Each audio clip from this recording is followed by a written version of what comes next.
Hello सखीच kitchen मीनाक्षीमध्ये तुम्हा सर्वांचं खूप खूप स्वागत.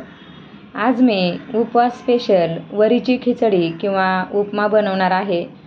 चवीला अत्यंत छान आणि पौष्टिक पोटभरीचं असं असणार आहे. त्यामुळे व्हिडिओ स्किप न करता शेवटपर्यंत पूर्ण पहा आणि आपल्या चॅनलला लाईक, शेअर आणि सबस्क्राईबसुद्धा करा.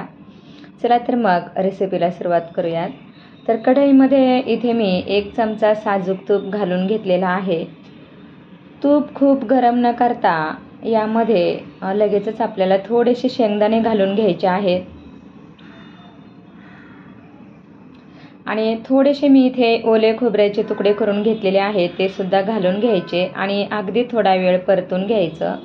लगेचच यामध्ये हिरव्या मिरचीचे बारीक तुकडे घालून घ्यायचे आहे आणि अगदी थोडा वेळ परतून घ्यायचं. हलकासा गुलाबी रंग आला की यामध्ये कट केलेल्या बटाट्याच्या फोडी घालून घ्यायच्या आहेत. मी इथे 1 मोठा बटाटा घेतलेला होता आणि त्यामुळे मी सगळाच घालून घेत आहे. तर मी बटाट्याचं प्रमाण थोडं घेतलं तरी चालेल. बटाटा आपल्याला थोडा वेळ चांगला परतून घ्यायचा आहे. यावर थोडंसं मीठ घालायचं आणि झाकण ठेवून बटाटा थोडासा वाफवून घ्यायचा आहे. अर्धवट शिजवून घ्यायचा आहे, पूर्ण शिजवायचा नाही, कारण भगरीबरोबर सुद्धा तो व्यवस्थित शिजला जातो. आता यावर झाकण ठेवायचं आहे आणि मंद गॅस करायचा. आता यामध्ये 1 छोटी वाटी भगर घालून घ्यायची आहे किंवा वरी. भगर मी अगोदरच कॉटनच्या कपड्यामध्ये घालून पुसून घेतलेली आहे. तुम्ही भगर धुवून घेतली तरी चालेल.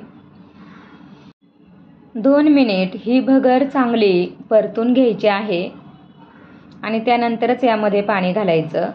अशी भगरीची खिचडी किंवा उपमा गरमागरम खूप छान लागतो आणि त्यासोबत शेंगदाण्याची आमटी किंवा नारळाची चटणी बनवायची.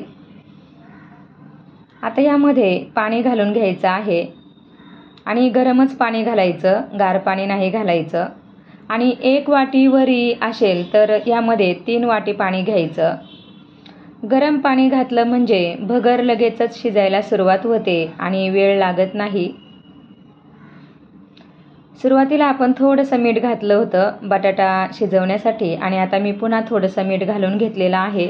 व्यवस्थित मिक्स करायचं आहे आणि भगर शिजत आल्यावर मंद गॅस करून झाकण ठेवून थोडा वेळ शिजवून घ्यायचे आहे. यासोबत खाण्यासाठी मी इथे खोबऱ्याची चटणीसुद्धा बनवून घेतलेली आहे.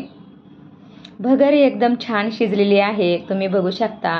खालीवर करायचे आहे आणि गॅस बंद करायचा आणि यावर पुन्हा 5 मिनिटे झाकण ठेवायचं आहे. त्यानंतरच ही खिचडी खायला घ्यायची, म्हणजे छान फुलून येते आणि लुसलुशीत होते. इथे आपली गरमागरम भगरीची खिचडी किंवा उपमा तयार आहे आणि त्यासोबत नारळाची चटणीसुद्धा बनवलेली आहे. यावर ओल्या नारळाची पातळ चटणी थोडी थोडी टाकून खूप छान लागते. तुम्ही नक्की अशा पद्धतीने पौष्टिक चविष्ट भगरीचा उपमा किंवा खिचडी बनवून बघा. कमेंटमध्ये कशी झाली ते सांगायला अजिबात विसरू नका आणि आपल्या चॅनलला लाईक, शेअर आणि सबस्क्राईब करा. बाजूलाच बेल आयकॉन असते, तीसुद्धा प्रेस करा, म्हणजे माझ्या रेसिपीज तुम्हाला ताबडतोब पाहता येईल. थँक्यू. बाय.